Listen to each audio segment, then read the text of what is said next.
Coucou tout le monde, j'espère que vous allez bien. Alors ça fait très longtemps que j'ai pas tourné de vidéo en fait pour vous parler de mes lectures. Tout simplement parce que j'avais plus le temps de faire les bilans chaque mois. Ensuite mon rythme de lecture a beaucoup baissé, je lisais seulement 2 livres maximum par mois. Donc je me voyais pas refaire à nouveau des bilans du mois comme j'avais l'habitude de faire depuis le début de ma chaîne en fait. Et j'ai eu un peu de mal en fait à trouver le temps de refaire des vidéos et là je me suis dit que c'était peut-être une bonne occasion de recommencer mais sous un format différent en fait, en faisant des updates lecture chaque fois que j'aurais lu un peu quelques livres et que j'aurais de quoi avoir du contenu pour une vidéo update lecture et vous raconter un peu voilà, mes avis, regrouper par exemple 4, 5, 6 lectures. Je vais essayer de tourner une vidéo. Donc je commence seulement maintenant alors qu'on est déjà début avril.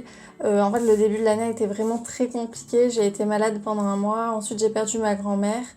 Et puis voilà, depuis le début du confinement c'est très compliqué, j'ai énormément de travail à la maison. Donc j'essaye de prendre enfin un peu de temps pour moi maintenant que je travaille en fait à temps partiel seulement. Puisque voilà, on a eu des coupes budgétaires et du chômage partiel. Parce que notre activité s'est vraiment retrouvée très touchée en fait par la situation actuelle. Donc voilà, j'ai un peu plus de temps libre et j'essaye de reprendre les vidéos. Donc le son par contre sur ma caméra m'a complètement lâché. Donc je suis en train de tourner avec un enregistreur vocal sur mon téléphone. J'espère que le son sera assez bon.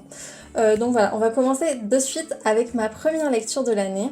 Ça a été Destin croisé, donc le tome 2 de Anne-Sophie Henniker. Je ne sais pas si vous vous souvenez, donc je vous avais parlé du tome 1, puisque c'était l'autrice qui m'avait envoyé elle-même son roman autopublié. Non, qui n'était pas autopublié pour le tome 1, mais ce tome 2 est autopublié. Et c'était donc l'histoire de 2 jeunes filles au lycée qui tombaient sous le charme d'un ange et d'un démon. Donc voilà, c'était un roman, j'avais trouvé qu'il restait un peu superficiel et très jeunesse, mais que j'avais quand même beaucoup aimé. Donc quand le tome 2 est sorti, j'étais très contente de pouvoir le découvrir. Et déjà l'illustration de la couverture est sublime. Et c'est Anne-Sophie donc qui a fait cette illustration. Et ce que j'ai beaucoup aimé dans ce deuxième tome, qui se déroule en fait quelques années après les événements du premier tome, c'est qu'on se dirige cette fois directement dans le monde des anges et des démons. Donc on voyage en fait dans un autre univers et on obtient beaucoup de réponses à nos questions. Donc j'étais assez contente de ça parce que j'avais quand même beaucoup de questions à la fin du premier tome et je trouvais qu'on n'avait pas du tout en fait abordé le pourquoi du comment cet ange et ce démon étaient arrivés sur Terre, quel était leur but, ni d'où ils venaient, enfin voilà, tout ce genre de choses. Donc là j'ai trouvé vraiment que le tome avait beaucoup gagné en maturité et c'est finalement pas l'héroïne qui m'a le plus marqué dans ce tome 2, mais c'est plutôt sa meilleure amie, donc Vicky, et sa propre relation avec Jake. C'est un personnage un peu plus sombre en fait que le héros. J'ai trouvé que leur relation était évoluée de façon plus intéressante et elle était plus mature et réfléchie. Donc il y a quand même des détails qui m'ont un peu gênée dans cette lecture. Par exemple, il y a certaines choses qui traînent trop en longueur alors qu'elles n'ont pas une vraie importance dans l'histoire, et certaines choses beaucoup plus importantes sur lesquelles on passe vraiment trop vite. Et il y a quand même aussi pas mal de coquilles, donc ça fait un peu voilà, l'impression de lire des épreuves non corrigées. Donc c'est pas grave, ça peut s'arranger, mais c'est vrai que ça m'a un petit peu gênée dans ma lecture. Après, de façon générale, j'ai quand même passé un très bon moment.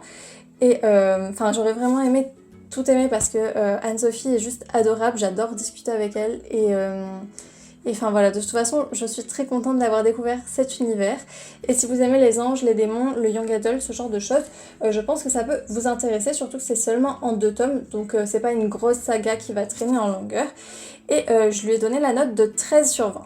Ma deuxième lecture de l'année, ça a été La disparition de Stephanie Meyer de Joël Dicker. Donc je ne l'ai pas lu, mais je l'ai écouté. Et en fait, je ne l'ai pas commencé en 2020, mais en 2019. Mais je l'ai fait traîner très longtemps parce qu'il dure environ une vingtaine d'heures. Et j'ai plus beaucoup le temps en fait d'écouter des livres audio. C'était quelque chose que j'avais vraiment l'habitude de faire il y a quelques années. Mais maintenant j'écoute un peu 10 minutes par-ci, 10 minutes par-là. Et c'est vrai que sur un aussi long roman, à ce rythme-là, on n'avance pas beaucoup. Mais c'est pas pour autant que je n'ai pas aimé, puisque au contraire j'ai adoré ce roman policier. Alors que c'est pas un genre que je lis d'habitude, mais j'avais vraiment adoré La vérité sur l'affaire Arquebert. Et du coup j'avais vraiment voulu suivre cet auteur depuis. Et on retrouve vraiment son style avec beaucoup de suspense, beaucoup de retournements de situation, des révélations vraiment chocs. Et un suspense qui monte tout au long de l'histoire. Donc ça c'est quelque chose que j'étais ravie. Enfin, de retrouver puisque ça m'avait un petit peu manqué dans le livre des Baltimore. Sur la disparition de Stephanie Myler, en fait on suit une enquête policière depuis 20 ans, donc ça a commencé en 1994. Il y a eu en fait 4 meurtres le soir d'un festival de théâtre dans un petit village paradisiaque des États-Unis. Et en fait, 20 ans après, ce festival a toujours lieu et des événements en fait rouvrent la piste du quadruple meurtre de 1994. Donc en fait, on se rend compte que cette enquête n'a pas été vraiment résolue et on voyage à la fois dans le passé et dans le présent pour essayer de la résoudre. On suit énormément de personnages, ils sont très différents les uns des autres, mais en fait, ils apportent tous quelque chose à l'histoire. Ils ont des histoires en fait personnelles très très intéressantes et très prenantes. Et surtout, en fait, ils se retrouvent tous liés les uns aux autres à un moment du récit. Donc voilà, je trouvais que c'est un roman qui monte très très bien en tension et en suspense, qui est très bien raconté. Et je lui ai donné la note de 16 sur 20. Donc vraiment, même si c'est pas votre genre habituel, le policier, je trouve que les romans de Joël Dicker sont très faciles à lire.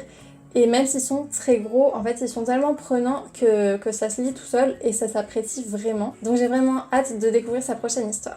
Ensuite, je voulais vous parler de Heartstopper, donc de Alice Oseman. J'avais lu le tout premier tome juste avant Montreuil, donc en novembre, et elle me l'avait donc dédicacé en fait à Montreuil. C'est une histoire d'amour en fait entre deux garçons dans un lycée britannique. Et c'est très très mignon, en fait c'est un roman graphique sans couleur avec des dessins très simples, mais l'histoire est vraiment très mignonne, donc il n'y a pas grand chose à raconter dessus en fait. On suit Charlie, un adolescent donc, qui a 14 ans il me semble, et en fait il va tomber amoureux de Nick, un garçon de l'équipe de rugby qui n'a pas l'air d'être intéressé par les garçons, mais sauf que enfin voilà, leur histoire va se développer et c'est juste trop mignon. Ça aborde beaucoup de sujets sur l'adolescence, la découverte de soi, l'homosexualité, le regard des autres, les amis, la famille. Enfin voilà, vraiment des thèmes très importants et c'est plein de douceur, c'est super bienveillant. Et ben voilà, ça se lit en 2 heures maximum, mais on peut se replonger autant de fois qu'on veut dedans parce que ça se lit tout seul et c'est super agréable. Donc en fait, j'avais commandé le tome 2 pour Noël. Donc ça a été ma 3e lecture de l'année, je crois que je l'ai lu en février. Donc ce tome 2 suit un peu plus l'évolution de leur histoire puisque le tome 1 était un peu surtout basé sur leur amitié. Et là en fait c'est le développement de leur histoire d'amour. Et là tout récemment, au mois de mars, j'ai lu le tome 3 qui est un petit peu plus gros. Et en fait qui se déroule sur un voyage de classe à Paris. Alors déjà j'ai adoré les illustrations de Paris parce que on retrouve en fait des coins forcément de la capitale qu'on connaît, surtout moi qui y ai vécu plusieurs années, et je trouve ça super bien fait. Leur histoire se développe toujours un peu plus et c'est toujours aussi mignon, ça se lit vraiment tout seul, donc voilà, ce sont des romans graphiques que je vous recommande vraiment. Et voilà, j'ai juste trop hâte que le prochain sorte parce qu'à chaque fois, enfin voilà, je le lis d'une traite et j'ai juste envie de connaître la suite. J'ai ensuite lu The Toll, donc le tome 3 de La Faucheuse. Je sais plus le nom en fait en français. C'est chez la collection R, donc moi j'ai lu la version en anglais qui est un hardback. Et c'est un très gros livre, il fait plus de 600 pages. Donc La Faucheuse, on est dans un univers young adult post-apocalyptique, très futuriste en fait, où les hommes sont devenus immortels. Et en fait, pour pallier un peu à cette surpopulation, il y a eu une organisation en fait qui a été créée, donc je ne sais pas du tout les noms en français parce que j'ai lu toute la saga en anglais. Et du coup en fait ce sont des faucheuses j'imagine ou des faucheurs. Et du coup en fait cette organisation, ces membres en fait sont les seuls à pouvoir tuer et c'est la seule façon dont les gens peuvent mourir dans cette société. Et donc on suivait dans le tome 1 deux adolescents qui avaient été choisis pour devenir des apprentis faucheurs. Il y a eu énormément d'événements. Le tome 2 était beaucoup basé sur le Thunderhead, en fait l'intelligence artificielle qui gère cette société. Et ce tome 3 se déroule 3 ans après, dans une société encore plus sombre, puisqu'il y a eu des rébellions en fait dans cette organisation qui a pris un tournant en fait vraiment très sombre. Donc on est presque dans une espèce de guerre. Et ce tome 3 en fait c'est essayer de voir si l'humanité va réussir à survivre à tout ça. Et je l'ai trouvé vraiment très très intéressant puisque en fait on va dans les recoins de cette intelligence artificielle qui est construite d'une façon super brillante. Et on retrouve des nouveaux personnages qui n'étaient pas dans le tome 1 mais qui ont été introduits sur le tome 2 et qui sont vraiment super bien développés dans ce dernier tome. Et on retrouve aussi forcément les personnages principaux du début de la saga. J'ai trouvé que ça a été une fin très très réussie, ça a été un coup de cœur et c'est vraiment une saga qui va me marquer pour très longtemps. Et enfin, ma dernière lecture, ça a été une BD que je viens de lire là ce week-end. Donc c'est Dans les yeux de Lia, le tome 2, qui m'a été envoyé par les éditions Dupuis, que je remercie. Donc j'avais lu le tome 1 juste avant Montreuil, ça m'avait été également envoyé par les éditions Dupuis. Et j'avais rencontré Justine, qui est donc l'illustratrice à Montreuil, donc elle m'avait fait une jolie dédicace. J'ai pas le tome 1 sur moi puisque je l'ai laissé en France quand je suis rentrée pour les vacances de Noël. Et voilà, donc j'ai lu ce tome 2, je trouve toujours les couleurs, l'univers aussi réussi en fait, je trouve ça très très prenant.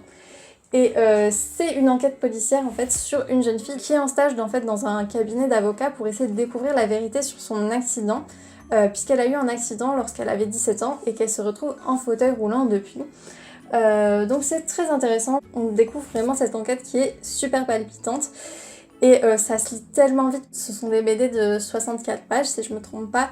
Donc voilà, en une demi-heure c'est lu et on a vraiment envie d'avoir la suite tout de suite.